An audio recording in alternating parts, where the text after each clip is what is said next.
I just have to say that I object strenuously to your use of the word hilarious. To me, this feels a lot like your reaction to being named in one of these manifestos. Now, you're of course not responsible for the words of somebody writing that document, but I do think that laughing at it is a real problem, because these are real families that are impacted by this violence. And I think our efforts towards talking about this have to start from a place of mutual respect, which is what I've heard from this side of the table. Now, the reason we don't have those numbers, I want those numbers as much as you do, but to say the numbers don't show something is simply not supported by the data. Okay, and I have 38 seconds left, Ms. Mulligan, if you want to respond within that time. The only thing I would add is that it's in the name. Terrorism, domestic terrorism, it terrorizes us. It terrorizes us in our homes. It terrorizes us in our schools.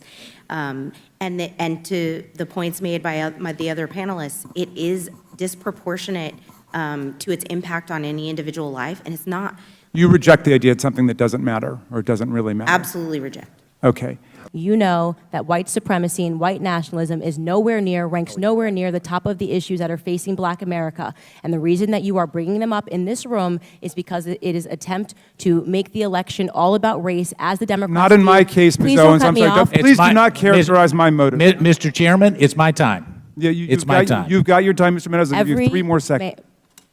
Every 4 years, you bring up race, and you knew exactly what I meant when I said hilarious, and you just tried to do live what the media does all the time to Republicans, to our president, and to conservatives, which you tried to manipulate what I said to fit your narrative, okay? I was not referring to the subject matter that is hilarious. I said it's hilarious that we are sitting in this room today, and I've got 2 doctors and a missus, and nobody can give us real numbers that we can respond to so we can assess how big of a threat this is. Because you know that it is not as big of a threat as you are trying to make it out to be, so that you can manipulate. And the audacity of you to bring up the Christchurch shooting manifesto and make it seem as if I laughed at people that were slaughtered by a homicidal maniac is, in my opinion, absolutely despicable. And I think that we should be above that.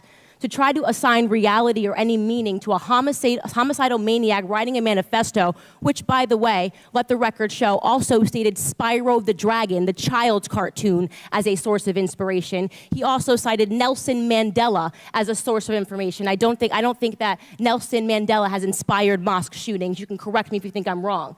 You would rather assign meaning to a homicidal maniac than to actually address the things that I said today that are actually harming Black America. Number 1, father absence. Number 2, the education system and the illiteracy rate. Illegal immigration ranks high, abortion ranks high, white supremacy and white nationalism, if I had to make a list again of 100 things, would not be on it. This hearing, in my opinion, is a farce, and it is ironic that you're sitting here and you're having 3 Caucasian people testify and tell you what their expertise are. Do I know what my expertise are? Black in America. I've been Black in America my whole life, all 30 years, and I can tell you that you guys have done the exact same thing every 4 years ahead of an election cycle, and it needs to stop. I mean, you're seeing this more and more. Liberal white people, in this case, liberal white women, are trying to tell people of color what they need, what they should know, and what's plaguing them. It's absolutely ridiculous, and the word hilarious was bandied about here. And this is absolutely hilarious. Do you think with all we have going on in the world right now, that white supremacy is the biggest threat to the Black community and our democracy at large? If you really think that, you are living under a deranged rock. We have a war in Israel, and these people who are terrorizing innocent women and children, Holocaust survivors, they are in our country. They are in our country. They have come through our open border. No. Those aren't white supremacists. Those are terrorists. And if you can really believe this narrative that the liberals are pushing, that it's the white supremacist MAGA Republicans, you're sick and you're wrong. And this is what the Democrats show. This is when they show you who they are. They show you who they are. They think that you are not smart enough to see through their lies and their narrative. If you could just blame the MAGA Republicans, that means you'll vote for them and you believe everything they say. Stupid. They are the ones that are stupid. And I hate to throw that word around, but it's true. They think we'll just believe anything they say. It's wrong, and Candace is right. You know what's hurt the Black community most is defund the police. Some of these minority communities have no police presence any longer, and they need it the most in often circumstances. So you know what? You little white girls, Keep telling black people what they need. That sounds like a great idea.